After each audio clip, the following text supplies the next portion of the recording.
In today's video, I will guide you on how you could record your Zoom meeting on laptop. So let's get started.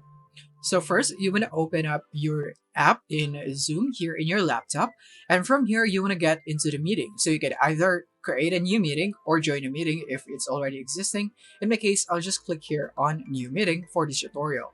Now, this would open up. All we have to do for this is to just wait until it creates the meeting, and there it is. Now, I'm going to expand this so we can see better right here. Now from here, what I'm going to do is first I'm going to check the audio settings right here on the bottom left. From here, you want to click on the up arrow icon, make sure that the microphone and the speakers are correct, because if not, then your audio will not be recorded properly. So make sure that you are selecting the correct speaker and microphone you're using. Next is that you want to go here into participants.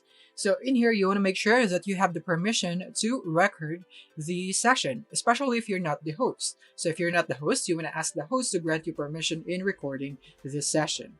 So you can just click here on the three dots as a host, and then you should have the option in here that you'd be able to grant that user a permission to record the session. So now, once you are now able to record, you should have the record button somewhere here at the bottom.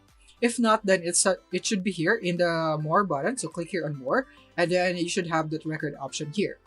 So once you have found the record option, you want to click on that record option to start recording. Now, once it's started, you should now see these icons. Right here, you have the pause icon and the stop icon. So now, let's say that we are done with the meeting, or we're done recording the session. So now we're going to click here on stop recording. There it is. So as you can see, it is now stopped. It is now back into this original button icon. Now, if you would want to view the file, we would have to end the meeting first, and then from there, Zoom would convert our meeting into a separate audio and video file. So let me show you. Click here on end right here on the bottom right, and click on end meeting for all. Now, from here, this would show up, convert meeting recording. And as you can see, it was fast because it was just a quick recording. And from here, we have our audio file, our recording conf file, and then we have our video file right here. So the audio and video are separated for your information. So yeah, that's it on how you'd be able to do this on your laptop. I hope this video helped you out. Thank you for watching.